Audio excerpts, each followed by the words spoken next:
Voici une trentaine d'années, Margaret Thatcher, la première ministre de la Grande-Bretagne, justifiait les réformes qu'elle entreprenait au nom d'un mot de 4 lettres, TINA. There is no alternative, une abréviation de 4 lettres. Elle voulait dire par là donc qu'il n'y avait pas d'alternative, que ce n'était pas finalement un choix idéologique qui présidait aux réformes d'inspiration néolibérale qu'elle mettait en œuvre, mais que c'était nécessaire, que c'était ce que demandait l'efficacité, c'était ce qu'exigeait le contexte dans lequel la Grande-Bretagne était inscrite, un contexte d'une mondialisation encore naissante. Et donc c'était les réformes nécessaires, étant donné le contexte budgétaire, étant donné les contraintes de compétitivité internationale. C'était donc une manière de dire cela ne se discute pas, cela s'impose et c'est une question de bonne gouvernance.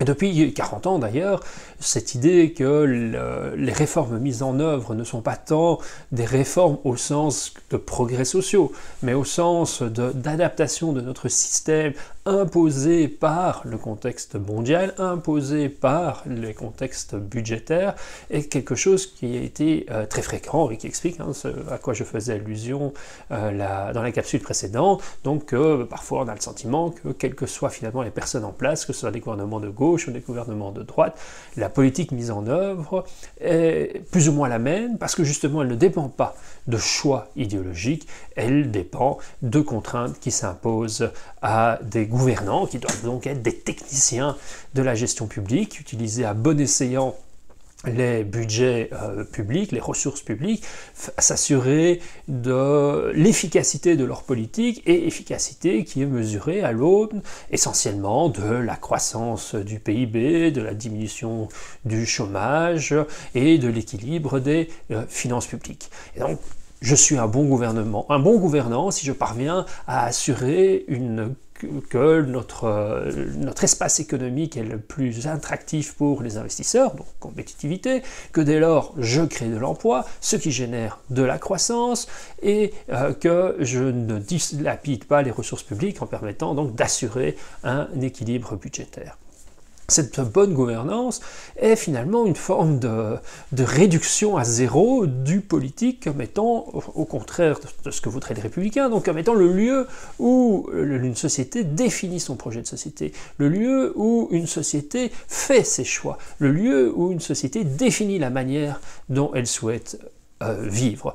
Donc on est dans ces 40 dernières années, autour de ce laïus de la bonne gouvernance, on est dans une forme de négation du politique comme étant le lieu d'élaboration d'une volonté collective. C'est juste un instrument public de maximisation, d'optimisation de la gestion des ressources collectives. On voit vraiment à travers cette idée de savoir à quoi sert le politique? À quoi servent les politiques? Qu'est-ce qu'on attend d'eux? Est-ce que la bonne loi est la loi efficace, celle qui permet d'atteindre un certain nombre d'indicateurs extérieurs comme ceux que je viens d'indiquer? Et si jamais la croissance est au rendez-vous, et bien alors, moi en tant que politique, j'aurais fait un bon mandat, j'aurais un bon bilan, et je demanderai à mes électeurs de renouveler leur confiance. À titre d'exemple, François Hollande, l'ancien président français, a pendant longtemps estimé que ce qui était déterminant, c'est que la courbe du chômage puisse se réinverser dans les 2 dernières années de son mandat. Si la courbe du chômage se réinversait, eh bien alors, il pourrait se représenter. Elle ne s'est finalement jamais réinversée, les données macroéconomiques n'étaient pas bonnes, et c'est une des raisons sans doute pour laquelle il a renoncé à se présenter. C'est en tout cas une des raisons qui pourrait expliquer pourquoi la confiance en lui est restée très basse dans les sondages, et qu'il s'est dit qu'il n'avait guère de chance d'être réélu.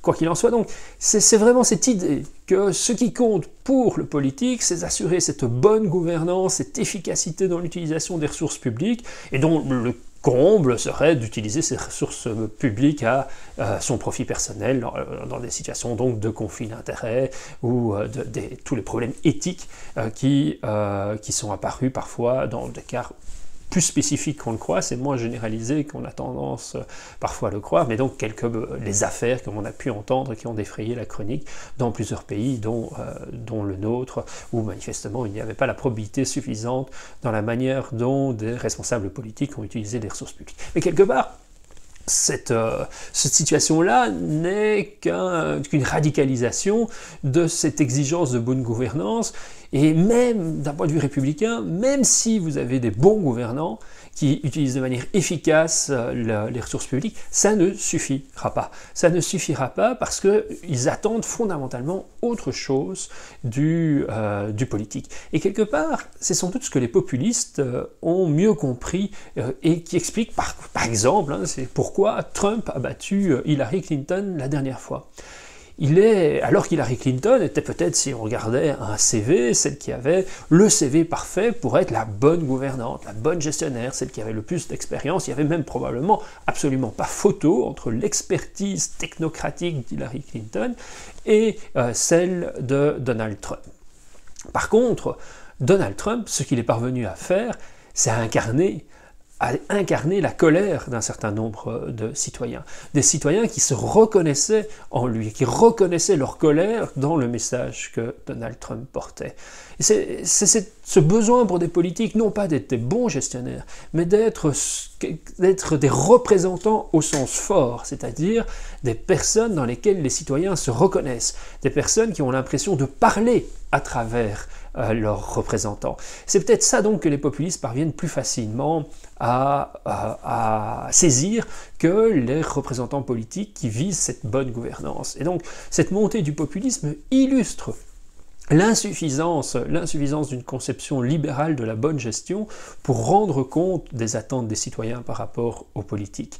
Ça vaut pour Donald Trump, mais sans doute que le président précédent, Barack Obama, était aussi finalement une forme d'invité surprise. Il n'était absolument pas attendu que ce soit lui qui gagne l'élection en 2008. Mais lui, il est parvenu non plus à incarner la peur, mais il est parvenu à incarner l'espoir. Donc ça montre que ce n'est pas nécessairement à travers un discours populiste que l'on parvient à incarner les expressions, les émotions, les sentiments des citoyens. On peut le faire de manière positive, on peut le faire à travers l'espoir, on peut le faire à travers la fierté. Tsipras en Grèce, donc ça remonte à une dizaine d'années, mais lorsque la Grèce était avec de gros problèmes de dette, Tsipras, qui est un élu de gauche radicale, est parvenu à se faire élire, mais surtout réélire, alors que finalement il avait absolument presque échoué sur tout ce qu'il avait annoncé dans sa négociation avec l'Europe, où il a dit qu'il tiendrait bon face à l'Europe, il refuserait les contraintes d'austérité imposées par l'Union européenne, qu'il défierait l'Union européenne, et donc il est effectivement rentré dans une forme de bras de fer contre l'Union européenne, mais il l'a largement perdu, il a finalement dû courber l'échine. Mais quelque part, il avait montré à la Grèce qu'il pouvait se battre et il a rendu aux Grecs leur fierté. Ils étaient fiers, finalement, de leur Premier ministre, même s'il n'avait pas atteint les promesses qu'il avait annoncées, mais il avait incarné cette fierté grecque retrouvée. Et ça a suffi. Ça a suffi pour qu'il se fasse réélire, ça a suffi pour que les citoyens se reconnaissent en lui comme leur héros, même leur héros peut-être battu, vaincu, en tout cas certainement pas aussi vainqueur qu'ils le souhaitaient, mais il avait rendu leur fierté. Macron, dernièrement aussi, suscité, sans doute pendant la campagne en tout cas, d'où peut-être une déception plus grande également, et jusqu'à un certain point Obama, qui n'a pas pu bénéficier d'ailleurs d'un parlement, d'un congrès de la même couleur politique que lui, et ce qui a bloqué énormément de ses initiatives. Donc tant Macron qu'Obama, après, ont déçu. Ils ne sont pas parvenus à jouer, à concrétiser l'espoir qu'ils avaient incarné, mais c'est aussi une des difficultés de la gouvernance pour les représentants politiques qui sont sur ce type de discours. C'est bien de susciter une émotion, c'est bien de susciter la fierté, mais après, il faut encore parvenir à être à la hauteur des attentes que l'on crée. Mais soit, ce que je voulais mettre en évidence, c'est au moins au moment de l'élection, c'est parce que ces personnalités politiques sont parvenues à incarner quelque chose, que les citoyens se reconnaissaient en eux, avaient l'impression qu'à travers eux, leur voix portait, que leur voix influençait les décisions collectives, qu'ils ont pu se faire élire. Ils n'attendaient pas simplement de leurs représentants politiques qu'ils soient des bons gestionnaires, qu'ils soient des bons technocrates. Ils attendaient qu'ils incarnent un projet, qu'ils incarnent des valeurs, qu'ils incarnent leurs émotions. Ils avaient besoin de gens qui parlaient pour eux. Ils avaient besoin de se sentir représentés au sens fort. Donc on voit bien qu'on est dans deux visions totalement différentes de la représentation. Dans le cadre libéral, il suffit d'une représentation par délégation. Tu n'es pas mon représentant, celui qui parle pour moi, tu es celui à qui je délègue un job, une charge, fais-le pour moi. Je te donne procuration et puis je ne m'en occupe plus. Tandis que de l'autre côté, qui correspond davantage à une inspiration républicaine, être le représentant, c'est celui qui va parler pour moi, celui qui va exprimer ma vision de société, celui dans lequel je me reconnaîtrai. Et l'enjeu aujourd'hui, particulièrement dans une situation de crise où on sent que notre modèle de société est en train de vaciller, est en train de basculer, on le sentait depuis la crise financière de 2008, qu'il était dans une forme de latence, que des problèmes structurels étaient présents, mais qu'on ne les avait pas encore réussi à les affronter. On le sentait face à l'échéance de la crise climatique, et on le sent encore plus particulièrement aujourd'hui avec le coronavirus, la crise sanitaire, qui, on verra, mais pour beaucoup, et en tout cas, ils espèrent que ce soit un moment d'inflexion, que ce soit une forme de sursaut de prise de conscience, et que le jour d'après ne soit pas simplement un retour au jour d'avant. On verra ce qu'il en est, hein. Peut-être que ce ne sera finalement qu'une parenthèse, mais quoi qu'il en soit, on sent bien quand même que le modèle sur lequel on a construit nos sociétés libérales depuis 30 ou 40 ans est questionné en profondeur, et on le saura, on saura plus tard si nous sommes en train de vivre un moment d'inflexion.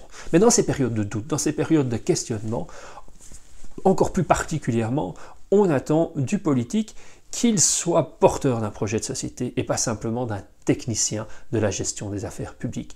On remet en question non pas finalement